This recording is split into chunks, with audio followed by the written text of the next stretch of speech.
అంటే ఉన్న దాన్ని అవగాహన చేసుకోవడం అనేది మనం చెయ్యటం లేదు. మన స్థితిని మనం అవగాహన చేసుకోవాలి. ఎవరికైనా డౌట్స్ ఉన్నాయా?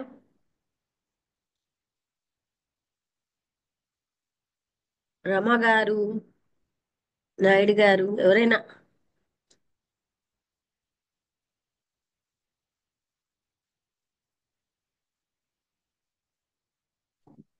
ఆ, లేదమ్మా, అర్థం అవుతుందమ్మా. అంటే ఏదైతే మనం లోపల ఫీల్ అవుతూ ఉంటామో ఆ ఫీల్ అవుతున్నది విడిచిపెట్టడం అనేది చెప్తున్నట్టు అర్థం అవుతుందమ్మా.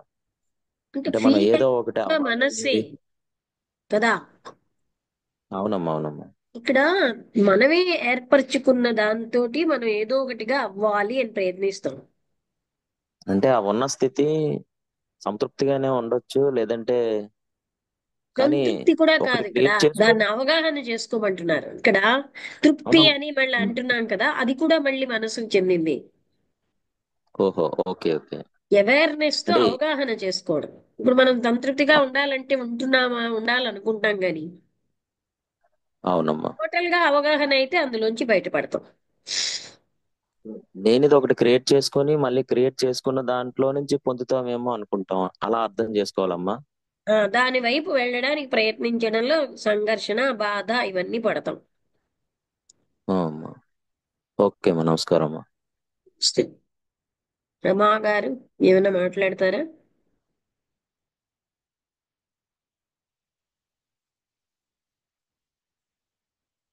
ఇంకెవరు, ఈశ్వర్, గౌరీ శంకర్, ఏం డౌట్స్ ఉంటే అడగండి. మేడం గారు, నేనైతే కొంచెం జర్నీలో ఉండడం, కొంచెం క్లాస్ సరిగా ఓకే. వినలేదు. Thank you okay. మేడం. కొంచెం ఎక్కడెక్కడ డ్యూటీలు ఉంటాయండి మేడం. ఓకే. Thank you. రమ్మ గారు, మీరు ఏమైనా మాట్లాడతారా? ఏమేమి ఆ మాట్లాడ అమ్మ. ఆ మేడం, ఇప్పుడు మనము అనుకోకపోయినా ఆటోమేటిక్ గా మనం అంటే ఫ్రీగా అట్లా ఉంటే ఆటోమేటిక్ గా అది అయిపోతాం కదా. అంటే దాని గురించి ఆలోచించడం వల్ల ఆ చేయాల్సింది కూడా చేయలేకుండా ఉంటాం అని అంటే నాకు మనం అర్థమైందమ్మా. అనుకుంటున్నది మనం గమనించటం లేదు. మనస్సే కదా అనుకుంటూనే ఉంటుంది. గమనించకపోవచ్చు. బాగా ధనవంతుల్ని చూసి అబ్బా ఇలా ఉండడం కాదని పేదవాళ్ళు ఫీల్ అవుతారు. ఆ ఫీల్ అయినదే మనం అనుకున్నదే కదా. అంటే మనం అంటే ఆ, మనస్సు కదా. మనం మనస్సే అనుకుంటున్నాం. ఆ, అందుకనే మనకి చాలా హింసాత్మకంగా లేదా కోపం, ఎప్పుడు కోపంగా ఉంటే కోపంగా ఉండకూడదు, కోపంగా ఉండకూడదు అనుకుంటాం. సో ఉన్న స్థితిని అవగాహన చేసుకుంటే అందులోంచి బయటపడగలం. అలా అనుకోవడం వల్ల సంఘర్షణే ఉమ్, మిగులుతోంది, జరిగేది కాదు. ఆ, అర్థమైందా? అవును. అవును.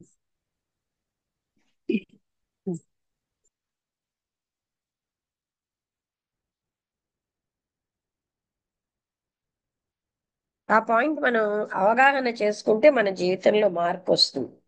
మనం ఉన్నది ఉన్నట్టుగా మనం సంపూర్ణంగా మనం ఉన్న స్థితిని అవగాహన చేసుకుంటే ఏ స్థితిలో ఉన్నా బయటపడి హాయిగా ఉంటాం. మనస్సే మళ్ళీ ఊహిస్తుంది ఇలా ఉండాలి, అలా ఉండాలని. అందులోకి వెళ్ళినప్పుడు తృప్తి ఉంటుందో మరొకటిలా ఉండాలనుకుంటాం.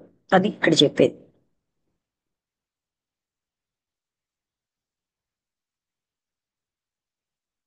అయితే అందరికీ అర్థమైతే ముగించేద్దాం. ఇంకేమైనా ఉన్నాయా రమ్మగారు? మీకు డౌట్ అర్థమైందా విషయం?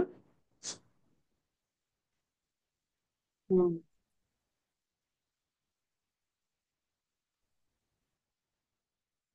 అర్థమైందమ్మా, అర్థమైందమ్మా. ఓకే.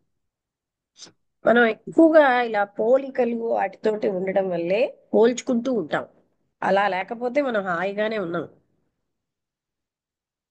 అయితే అతనేమో కాకపోతే అభివృద్ధి ఉండదు కదా అన్నాడు. అందువల్ల అభివృద్ధి ఉందని మనం భావిస్తున్నాం. వినాశనం వైపే వెళ్తున్నాం.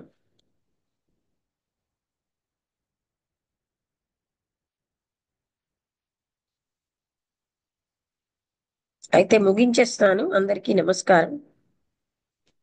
ఇది చిన్న టాపిక్.